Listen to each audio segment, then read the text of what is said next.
Dan Snyder won't appear in front of Congress. A Hall of Famer visited the team, and day 2 of Washington Commanders minicamp is in the books. Our observations on all of it right now on the Locked On Commanders podcast. Our Locked On Commanders, your daily podcast on the Washington Commanders, part of the Locked On Podcast Network. Your team every day.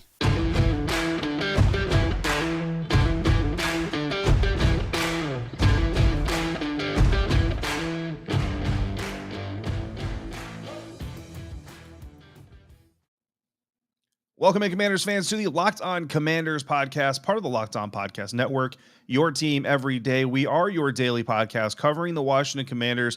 We are free and available on all platforms, including YouTube, and we thank you for making us your first listen or your first view of the day. And if you love our podcast, you're going to love this even more, because now you can watch the Locked On Commanders podcast on the WUSA 9 Plus app.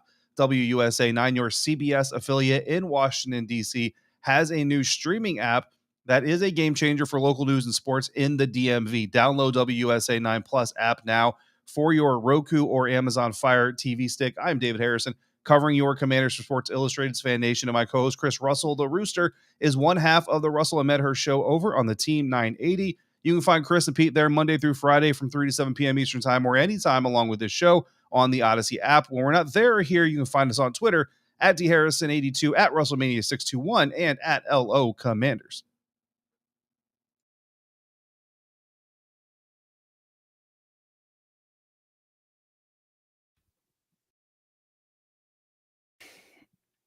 Yes, sir, David. If I could get my computer to work correctly, which it's not cooperating with me, I apologize.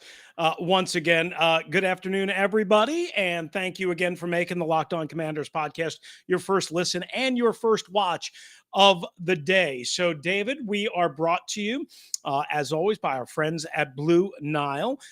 Again, today's episode brought to you by Blue Nile. Make your moments sparkle with jewelry from BlueNile.com. Locked On Commanders listeners and viewers get $50 off of purchases of $500 or more. This podcast exclusive includes engagement rings. Use the code Locked On at checkout. So we start with this, David, a day that was supposed to be all about football. There were alumni on hand. The president of the football team was there. Both you and I chatted with him. We were able to break a little bread, if you will, with Jason Wright, just as practice was kind of get going. Again, alumni were on hand. And it, up until Ron Rivera was done talking after practice, everything felt normal. Everything felt right. And then, of course, as usual, the ceiling kind of falls in on the Commanders organization. When they even try, or when Ron and Jason and Tim Hightower try and make it all about football and everything feels right, normal, we get huge breaking Dan Snyder news. And that is that the lawyers representing Dan Snyder informed the House Oversight Committee he's not going to be there on Wednesday, June 22nd. That's next Wednesday, when he was invited to attend and appear along with NFL Commissioner Roger Goodell. David, I'll just say this. This should have been expected, the decision that Dan wasn't going to come unless he was absolutely forced. I don't think anybody thought Dan was just going to come on his free and own volition. Apparently, his lawyers said that he has, quote, long-standing plans to be out of the country on business matters on that particular date.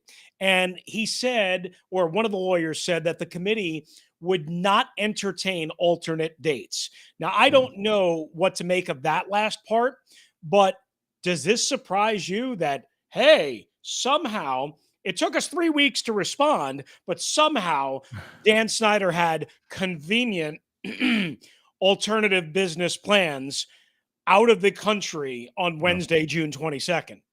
I mean, look, it's possible, right? That he is a businessman. He travels a lot and he does a lot of things in various locations. It's just highly convenient. And like you said, when the news first came out that Congress had invited Dan Snyder and Roger Goodell to come talk in front of them and testify on all the matters that they're being investigated for, we already knew. And I think everybody involved or everybody observing kind of knew that this was not going to be something that Dan Snyder was going to do willingly and easily.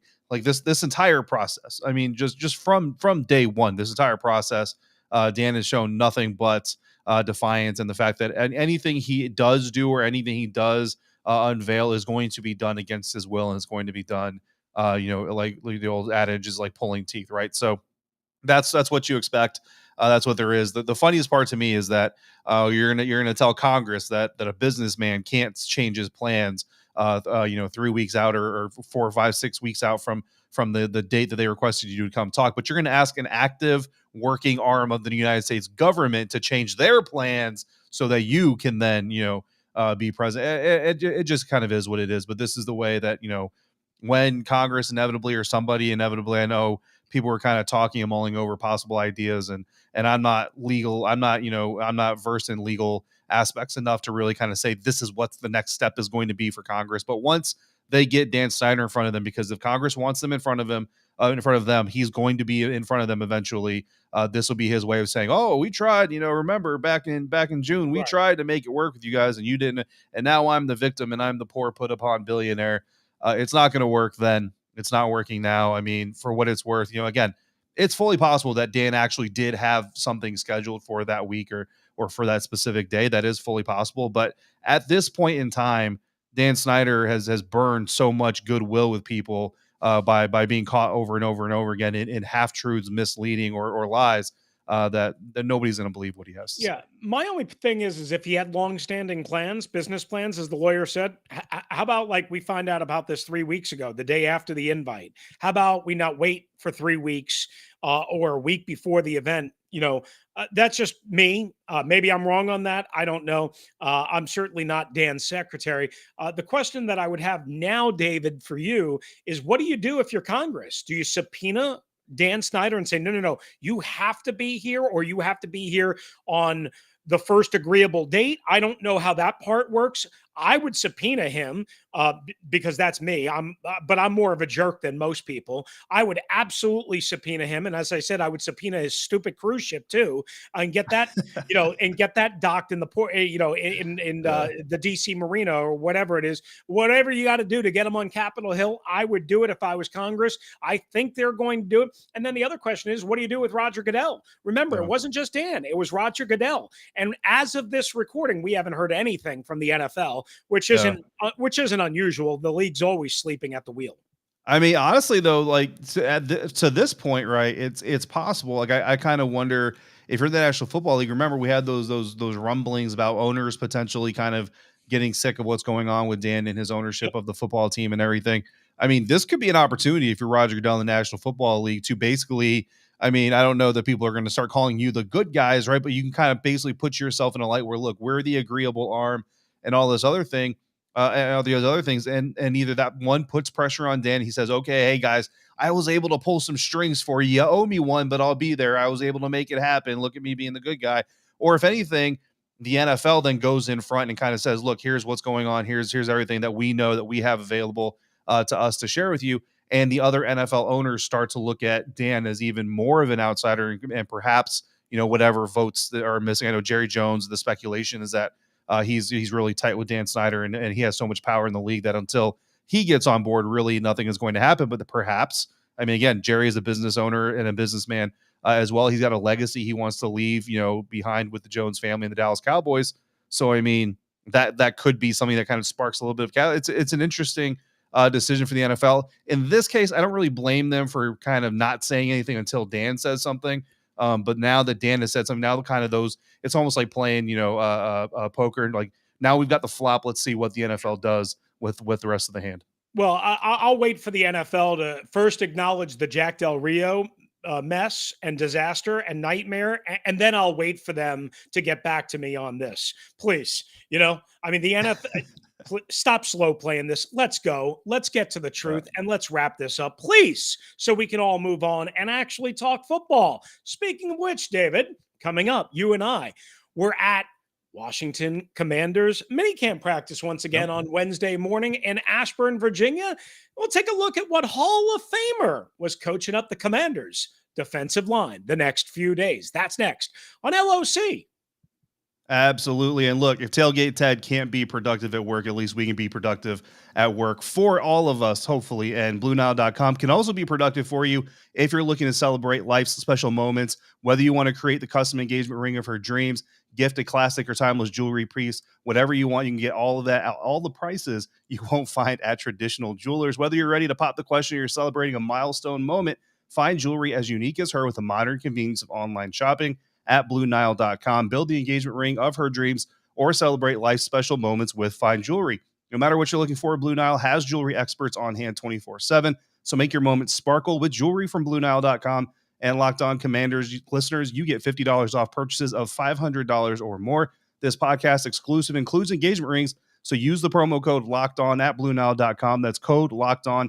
Plus, every order is insured, ships free, and arrives in discreet packaging that won't give away what's inside. Shop stress-free and find your forever piece. Go to BlueNile.com today.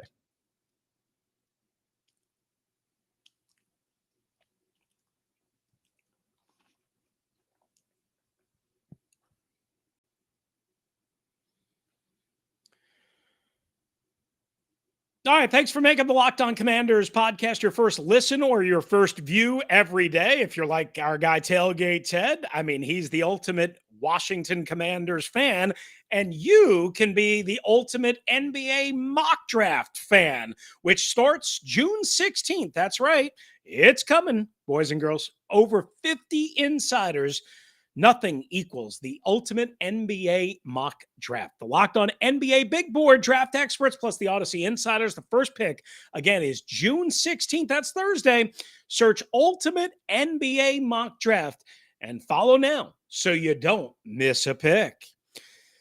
All right, back here on Locked On Commanders as we go through the middle of the week here. And, of course, after a second minicamp practice, one more to go before things shut down on the field for at least the next 5.5 weeks. David, you and I got to talk to Hall of Famer Warren Sapp after Wednesday's practice, along with another group of reporters. He's been working with the Commanders' defensive line the past couple of days at the invite of assistant defensive line coach Jeff Scanina, and also GM Martin Mayhew was a teammate of Warren Sapp. I guess big picture, I mean, Warren talks fast. He says a lot of things, but I loved kind of his response, and I asked it for a reason, and I'm just going to share with our audience. I asked it because of Chase Young. I loved his response when I said, hey, you arrived in the NFL as an uber talent, a superstar, whatever words I used. Obviously, he was a high pick. But did you have to use more and more technique as you went along because guys adjusted, because you needed a little something more? And he said, quote, I didn't know how to rush when I got to the NFL. Me and Marinelli, he's referring to Rod Marinelli, the legendary defensive line coach and defensive coordinator who's bounced around Bucks, Cowboys, so on and so forth. He said, me and Marinelli worked 15,000 hours. Now, I'm sure he was exaggerating about that, but you get the point. He said, you better work on it. And I love this, David. And I'm wondering what your response to this was. He said, the worst 3 words in football were, quote, I got it, end quote. Yeah. And I guess I want to open this up. You and I have had conversations about Chase Young and Montez Sweat. It's not just Chase, and even Daron Payne. When you hear what Warren Sapp has to say, what does that mean to you?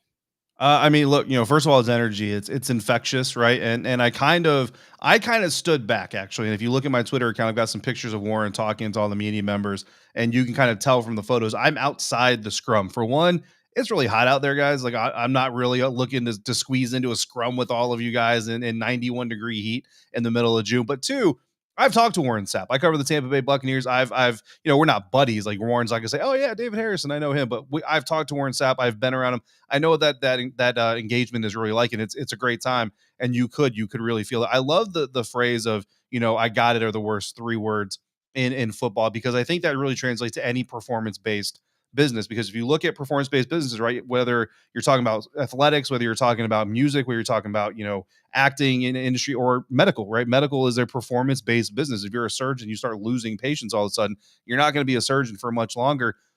Whether you have a direct opponent or your opponent is the industry itself, like in medicine with developing diseases and everything else, you have to stay on your toes and you have to continue to sharpen the tools that you use to execute what you do. And from an NFL player standpoint, I think unless you're winning every single rep, which even the great Warren Sapp would admit that he didn't win every single rep, you still have something to work on.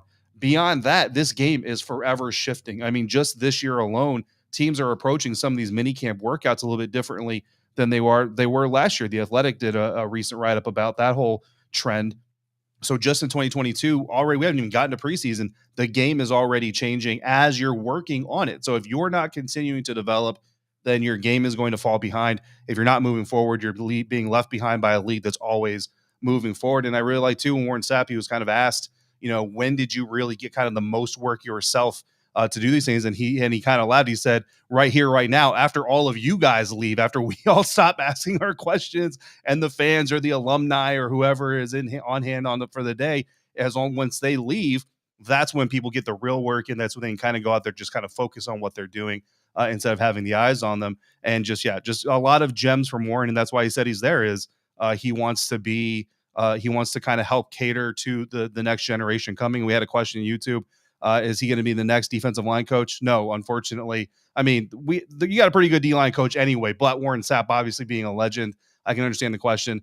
He kind of said himself, what did he say? Like, the hours are just too long for him. He doesn't want to work those kinds of hours. Yeah, and I don't blame him, because Sam Mills, who is the son of another Hall of Famer, Sam Mills Senior, I believe was, I think it was Sam Mills Senior, and this is Sam Mills the third. He's the defensive line coach. We mentioned Jeff Scanina, who played, for a long time in the league, was teammates with Sapp, whatever. So they invited him, all that. He obviously took it. I assume he'll be out there Thursday. Maybe he won't. Maybe he won't. Like, you don't want to work 100 hours a week. Even though coaches get paid well, you do not want to work 100 hours a week. And it's why I always have a soft spot, if you will, for coaches. Just a couple other quick things that he said that jumped out to me. He said, quote, "I like this group. I'm just trying to put a little spice in their game." And he kept saying, it's a pack. You got to eat together, meaning, we always talk about the offensive line gelling and being a unit, right? Well, why isn't that true? Why don't we talk about the same with the defensive line? Now, defensive line rotates more, so maybe that's why. But his point is, you got to work together in concert with each other, setting each other up on stunts and different things. So I really like that. And he said, this group reminds me of me and my boys when I was young. So, I mean, some hefty praise for Warren Sapp. I mean, he is a Hall of Famer, and it's easy to say all that. Doesn't mean it's going to work out that way. But listen, maybe I feel, maybe I'm a little hard on Chase Young and Montez Sweat and Daron Payne. Maybe they're better than I think they are. Yeah, no, I mean, look, they have the potential, right? The potential is there, and that's great. But, Herm Edwards, to shift to another guy who's had a lot of success in his football career, Herm Edwards gives a very, very popular speech, which is that potential and production or talent and production are not the same thing, and talent never equals production. Production is the only thing that equals production, and if you want great status, talent is not enough. So, I mean, all those words, they all make a lot of sense. And Chris, we're getting some offensive questions here about our Washington Commanders. We got one more segment coming up, and we'll talk about the offense there and answer some of those questions as well. Absolutely. Why don't we do that next, right here on the Locked On Commanders podcast, after we tell you about Bet Online. And betonline.net, it's your number one source for all your betting stats and sports info. Guys, find out all of the latest sports developments, news, and odds, including this year's basketball championship matchup. Can Golden State close out Boston? or the NHL Cup Final, which is underway Wednesday in Colorado. Meanwhile, Major League Baseball, of course, the latest fighting news, MMA, UFC, boxing, and more. BetOnline is your continued source for all of your sports wagering information, including live betting, esports, and more. All the props you could ever ask for. Head to the website today or use your mobile device to learn more about the trends and the action. Do what we do. Put your money down at BetOnline, where the game starts.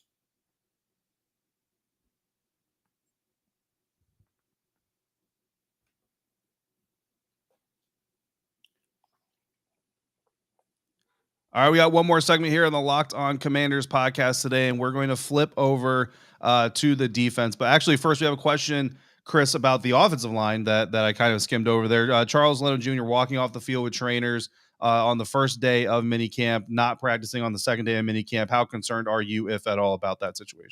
It's a good question. The one thing that I would answer with 5.5 weeks to come right now is it's probably something more on the minor side, maybe moderate side. Here's the one way I would answer it, and this just knock on wood, right? Charles Leno hasn't missed a game since 2014. Yeah, I mean he's as durable and as dependable as you can get. Again, knock on wood, David. But I think he'll be okay. Yeah, absolutely. And I mean, Ron Rivera has already used the phrase abundance of caution. That's become a very popular phrase over the last year and a half. And it kind of fits here. Curtis Samuel on day 2 was out there at practice. He was on the field kind of walking through, but he didn't have his helmet. But at the same time, he also wasn't with the trainers getting treatment. You know what I mean? So you kind of err on that side of the house of abundance of caution and all of those things. But let's talk about the defense, and we'll get to some comments from head coach Ron, or the offense, I'm sorry. And then we'll get some comments by head coach Ron Rivera.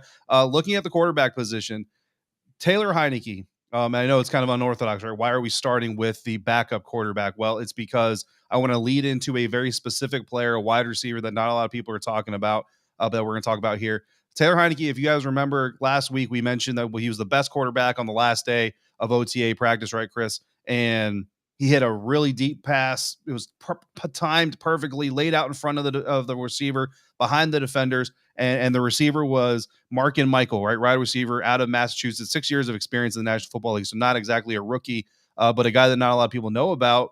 I've noticed, and I've said to you a couple of times since then, Taylor Heinicke basically has fallen in love with Michael, and he wants to hit him over and over and over again.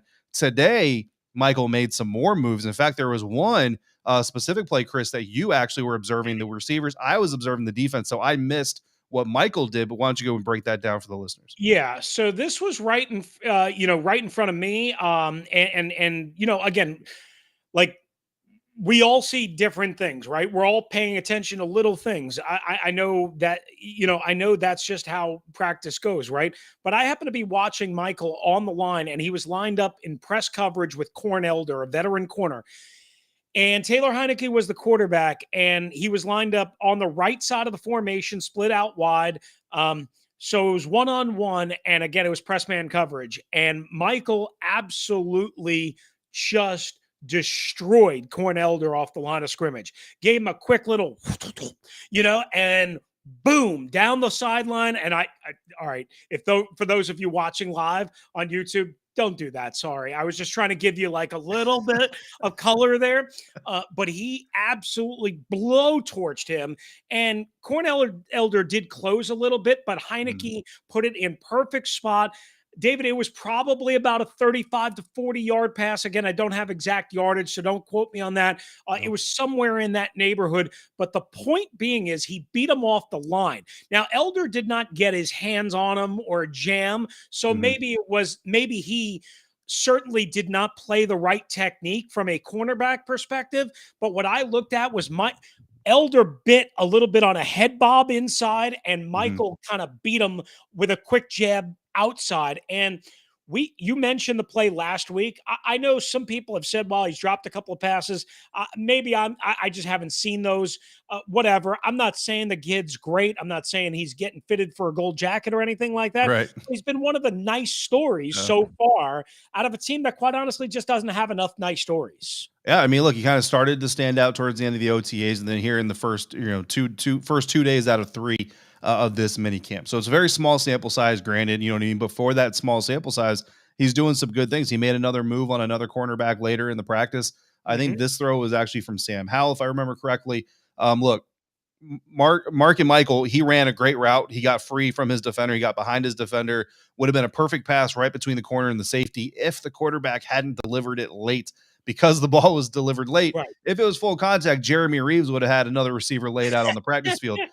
Fortunately, this time, Jeremy Reeves, showing a little bit of veteran savvy, pulled up, didn't make the hit on the receiver. Markin pulled the ball in, which is kudos to him for the concentration, right? Because Jeremy Reeves did blow by him. So, I mean, he was in the vicinity, Mhm. and Michael knew that his presence was there. But, you know, at the end of the day, everybody walks off the field happy.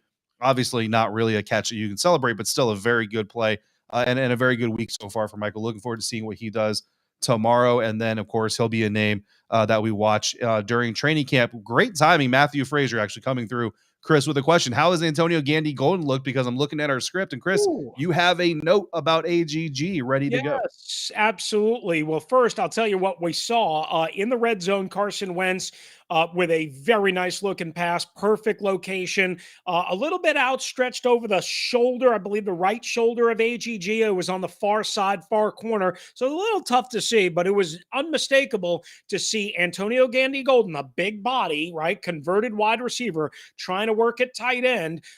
And he caught it. He snatched it. Obviously has some receiver hands, but he hasn't always had consistent hands. So on this one particular drill, one particular play in the red zone, and they, you know, it would have been a touchdown for whatever that's worth. It was a tight window throw, good read by Wentz.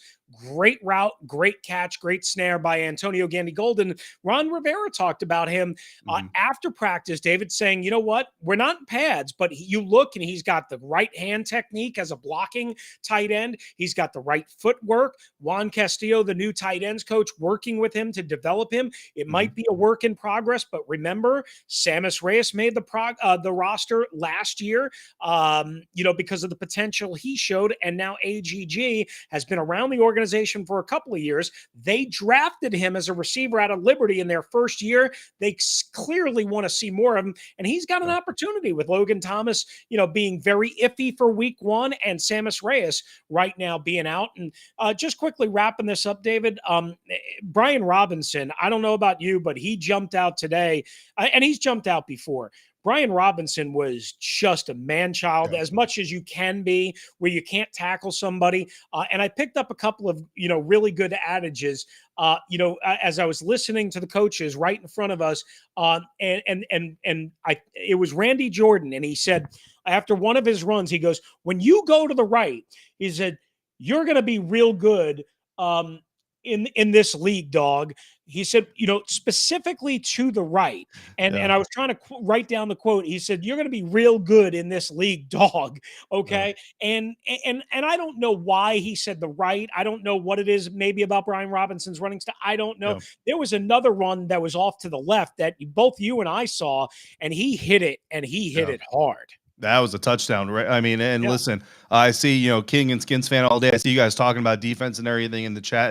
And look, we love defense as much as anybody else. I will tell you though, mini camp, training camp, even really not designed for defensive players to be able to show their full repertoire of skills. That's why offense gets a little bit more love during this time of the year. But that Brian Robinson run, I mean, you know, again, running backs that go through the hole, linebacker gets to him. It's kind of like two-hand touch. And again, that's why you can't, if you're Cole Holcomb, you can't show your wrapping skills, your wrap up skills if you're two-hand touching a guy. But that play, Chris, that hole was wide open to the left. I could have run through it. The difference is I would have run it for 5 yards. Brian Robinson took off for what would have been a touchdown if that was a real thing. So Brian Robinson also looking good. Chris, we got a few minutes. And of course, the question that everybody's going to want to know until it happens is Terry McLaurin going to get re-signed? We had one commenter on a previous video say that we know Terry's getting signed. Why do we keep talking about it? Here's what I'll say. We don't really know anything. We assume that Terry McLaurin is getting signed. Ron Rivera, a man with much more knowledge, though, he talked about it in a little bit more definitive manner today. Yeah, and Skins fan all day asking, that basically same question just now. Here's the thing. I guess I feel a little bit more confident today after hearing Ron talk more about it, saying they're not going to trade him. They're going to get it done, that type of thing. Listen, I know they want to get it done. I believe Terry wants to get it done. I believe it's advantageous for both sides to get it done before training camp so you don't have this looming over. This team does not need any more distractions. And as we talked about yesterday, they need cohesion between he and Carson Wentz. But, David, I would just say this. You know what? They can talk. It doesn't mean it's going to happen. I feel a little bit better today than I did yesterday, but not a whole lot better. Yeah, I mean, absolutely. I completely agree with that sentiment as well. All right, more on Terry McLaurin and the rest of the Commanders. David and I will again be boots on the ground in Ashburn, Virginia on Thursday. Plus, we'll get to talk to some of the assistant position coaches. But guys, thanks again for making the Locked On Commanders, if I could speak in English, podcast your first listen and your first view of the day. Now make your second listen and view the Locked On NFL podcast. Our national NFL experts and insiders keep fans dialed in with the biggest stories and the latest news from all around the league, because it offseason doesn't equal a break in the action. Follow Locked On NFL every day on the Audacy app, YouTube, and wherever you get your podcasts. Again, David and I back with another edition as we wrap up the offseason program from Ashburn and Commanders team headquarters before the week is out. If you want to hop in, 301-615-3577 on the voicemail or Locked On Washington Commanders at gmail.com. For David Harrison, who's covering the Commanders for SI.com's Fan Nation, I'm Chris Russell. If you're out and about, please be safe, be kind to one another. Don't you dare drive like a maniac. And thank you for joining us right here on the Locked On Commanders podcast.